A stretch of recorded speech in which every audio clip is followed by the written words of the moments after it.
На 8 май се проведе вторият интердисциплинарен турнир "Деца на науката", чийто домакин беше именно нашето училище. Събраха се интервюта на учители, представители на спонсорите на турнира, както и участници, и се показа повече вътрешна информация за самото събитие. Вие сте представителите на УЧС? Да, здравейте, представителите на УЧС сме. Можете ли да ни разкажете малко за това? Днес как дойдохте? Дойдохме за втори път, вече втора поредна година, по покана на вашето ръководство и с голямо удоволствие ще разберем какво ще се случи сега. Наистина за нас това е много голямо предизвикателство да видим как ще се развиват децата напред, какво правят, какво ги притеснява, какво всъщност ги вълнува и с удоволствие виждаме, че всъщност притеснените сме ние, а не вие.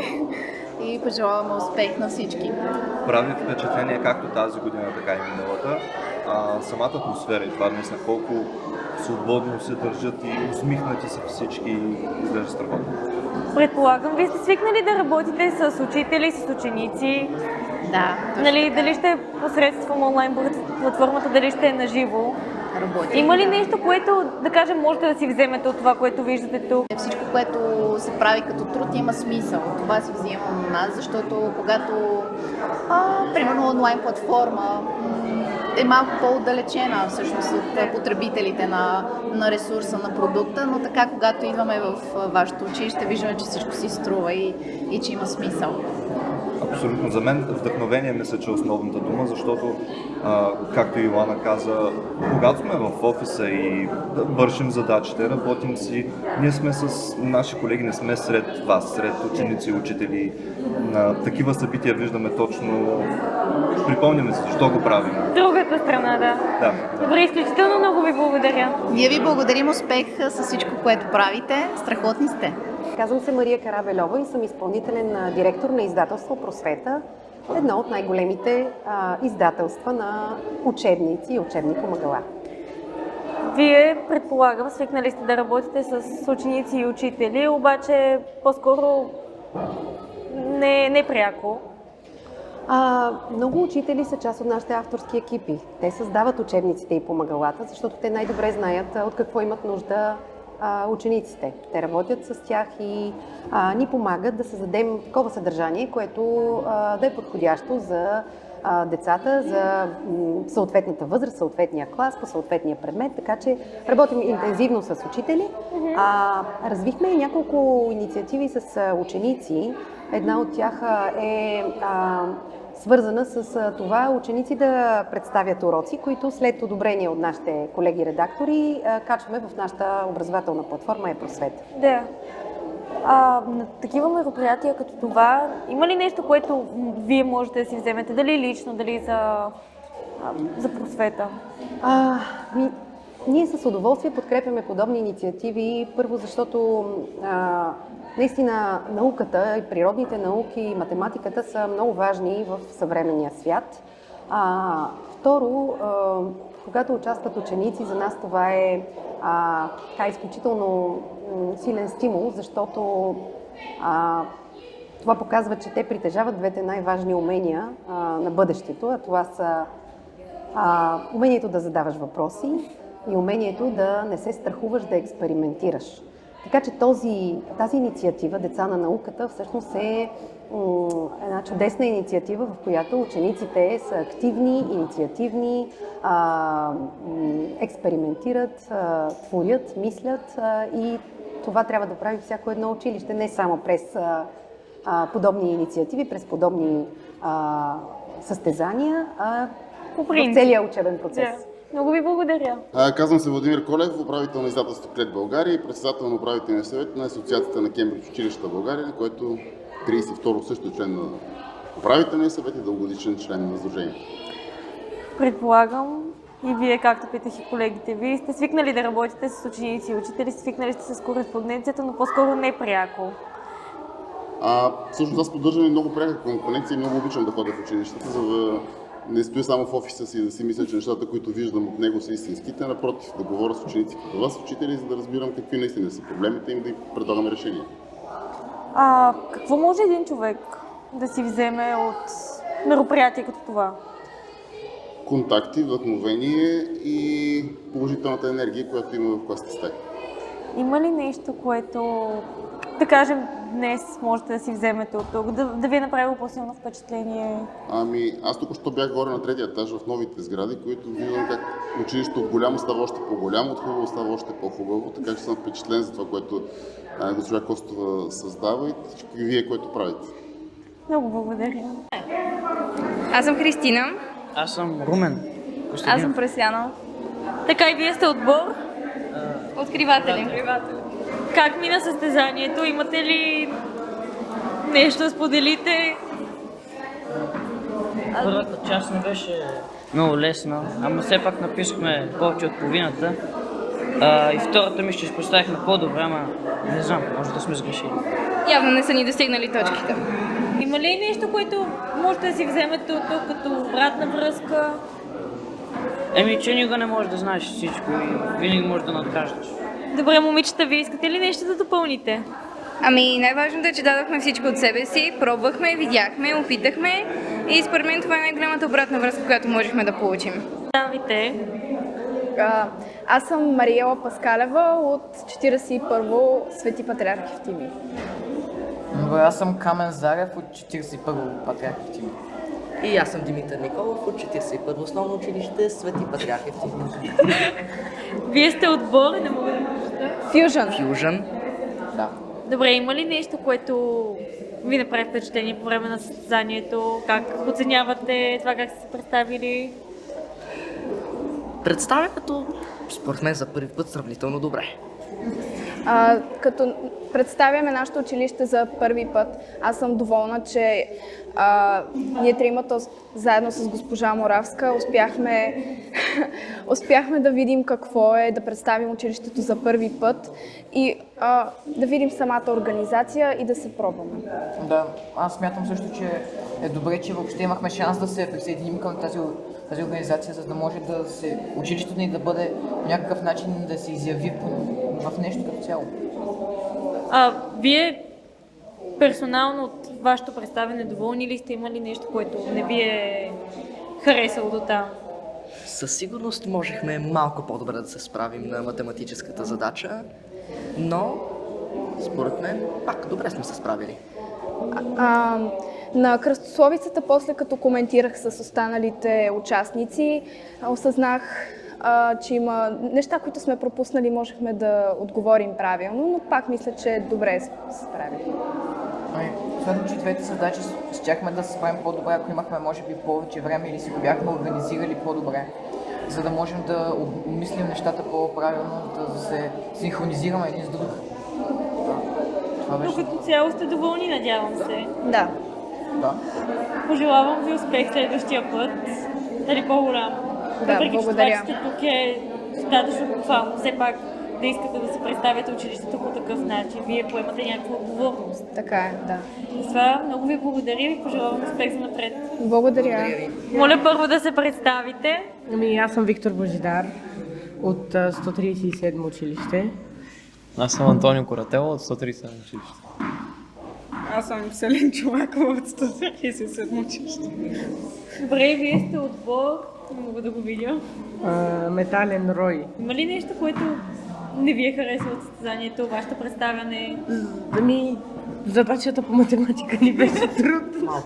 Малкото време. Да, не можахме да препишем на беловата. Да, не можахме да я препишем на беловата. Добре, има ли нещо, което пък сте доволни от себе си? Няма училище днес.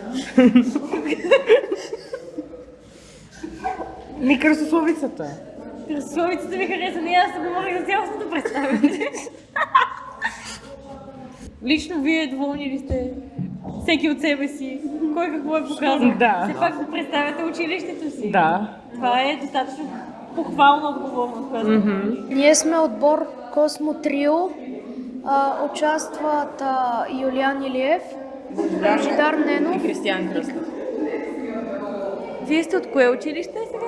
129-то основно училище Антим първи. Така, вие сте седми клас, предполагам. Да. Можете ли да ми кажете кое най-много ви хареса от състезанието? къде сте сметнали, че може да се представите малко по-добре? Ами, че е по-различен формат от всички останали състезания и се изискват много други. Изисква се, например, отборна игра, което при други състезания го няма. Аз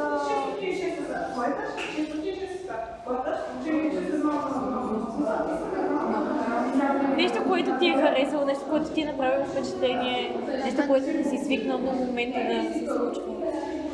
и на мен много ми харесаха задачите. Те са за логическо мислене, което всеки човек трябва да се пробва да го пробва тези задачи, да дойде до това състезание и най-вече да се забавлява. На мен хареса ми смесения формат. Добре, има ли нещо, от което сте много доволни от това, как сте се представили? Не сме доволни от как се представя. Защо? Защото сме трети отзад напред. Ама вие все пак представяте училището си, което е достатъчно похвално.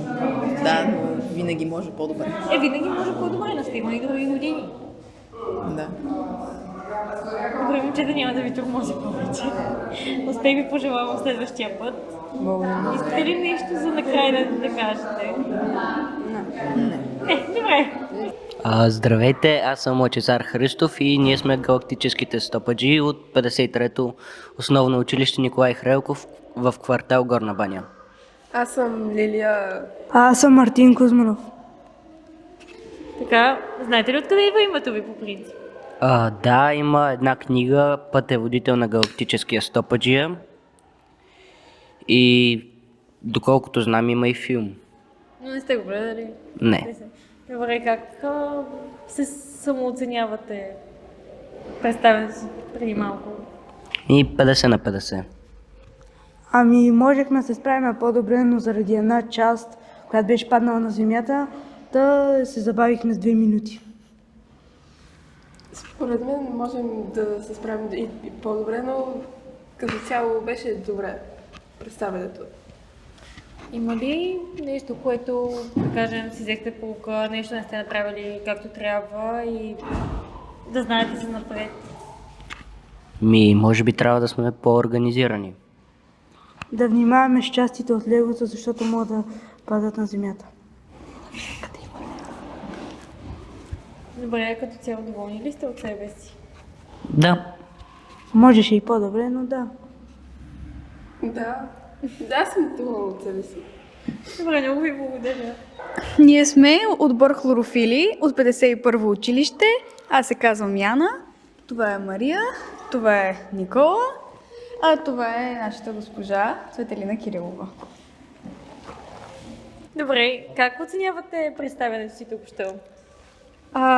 Мисля, че се справихме добре, особено на късословицата. Мисля, че оттам спасихме огромна част от по-нататъчното. Обаче, мисля, че също така бързичко построихме нещата, въпреки че не бяхме точно на скоростта на другите отбори. Обаче все пак успяхме бая добре да стигнем и мисля, че беше много интересна идеята с строенето и инженерната мисъл. Да. Мисля, че като цяло самият турнир е много иновативен и много различен от други състезания, на които съм ходила. Наистина първия кръг за нас мина доста по-добре от втория, тъй като имахме липсващи части, се объркахме малко с построяването на Лего, но да. Този турнир, нещо, което много ми хареса на мене, е факта, че не като другите турнири, тук, вместо да съм просто участник, ме накараха да се чувствам, следно съм искан вътре да остана. Не само, че според мен е много добра идея да имат и почивки, беше много яко, имаше много добра храна, но също факта, че ни дават наградки, за да ни окръжават, според мен е много яко и на мен много ми хареса самият турнир. Жалко ми е, че не продължихме, но просто се радвам, че бях тук, много ми хареса. Да. Като цяло много иновативно. Като цяло много иновативно от сравнение с други състезания, олимпиади, като го прави по-интересно за децата и хората на нашата възраст. Добре, да приемам, че сте доволни от вашето представяне, въпреки че не сте продължили към трети кръг, вие сте изкарали 2. Пък и аз и на другите отбори казах, че това да представяте училището си е достатъчно, за да бъде похвално. Затова много ви благодаря, успех нататък. Много благодарим. Аз много се радвам, че точно ние отидохме на състезанието, понеже много се забавлявахме и беше много приятно като цяло, като приятелско преживяване, не само състезание и задачи. Учениците Да. има шанс да се сближат чрез нещата, които правят. Могат да си споделят общи неща, да си говорят за неща. Направо беше много яко, но едно ми хареса. Бих отишъл следващата година, ако има. Да. Добре, много ви благодаря. И благодарим. Главшин, поздравления за уникалните деца. Трето място, Даниел Марков, Интерстелър. Заповядай, поздравления. Много бяхте страхотни. Даниел, едногодишен абонамент. Науча се, плюс всички останали награди. Дария Димитрова. Заповядай, Дария. Поздравления. И Борис Благоев. Поздравления. Госпожа Людмила Власакова, поздравления за труда и за прекрасните деца. Благодаря ви, деца. Минете да ви дадат другите подаръци. Ето, второ място, Мария Павлова, квантови изследователи, макар че те бяха най-добрият отбор на последната презентация, според мое мнение, уникални бяха. Михаил Боюклиев, поздравления. И Михаил, едногодишен абонамент. И Добрин Тодоров, който ще го поканим да обучава на презентационни умения своите връстници. Благодаря.